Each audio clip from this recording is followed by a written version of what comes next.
Premier is our family's business. As you had said in the bio, I'm our fourth generation leader.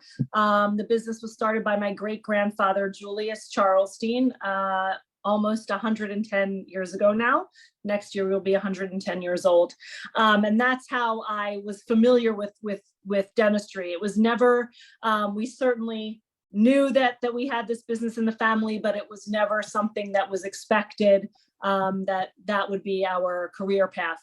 And before we started this recording, I told you a little bit about, over the summers, if I had a day here and there, I would come in and I would separate the wood wedges. I remember a woman named Carmen in the warehouse, the yellows here, the greens here. And if I had a day off of school, this is showing my age, I would alphabetize the files in the filing room. But it certainly was never a dictated career path. It was something that I came to later. My studies, my undergraduate, were in completely irrelevant subjects of political science and Judaic language and literature. And then I kind of was trying to figure out what I wanted to do. So I worked part-time at Premier, and actually in our medical division, and I really liked it. And I said, okay, if this is something that I want to do, I should probably go to business school, because I'm just, not at all familiar with business. And I certainly wasn't going to become a dentist. That I went to business school, and then I said, okay, well, maybe someone else wants to hire me. So then I worked outside. And then my father started calling me, what are your plans? What are you interested in?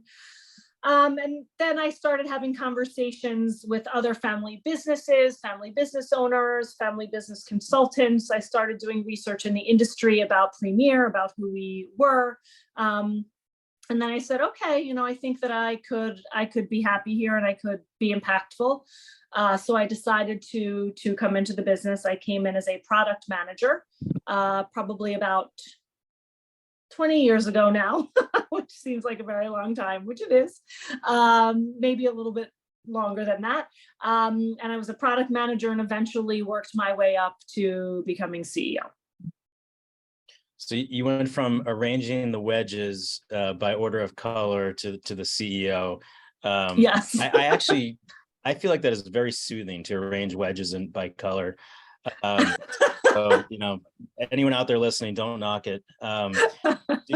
Did you find, was there a lot of pressure being a fourth generation? It's a family business, kind of taking over the reins, that you didn't want to let the family down? There certainly was a lot of pressure. It was internal pressure, and it wasn't necessarily when I became CEO. It was really throughout my whole journey. The first question you asked was, how did you get into the dental business? And my answer was nepotism. So if you're getting into something because of nepotism, you really better prove yourself.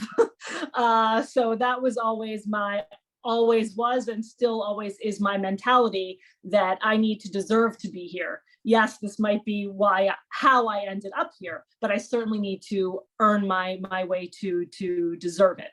And so that's really where the pressure came from, not to let my family down, but to not let the business down, and to not let there be an expectation that this is something that was handed to me, that this needs to be something that I work for and learn and understand, and then am able to lead.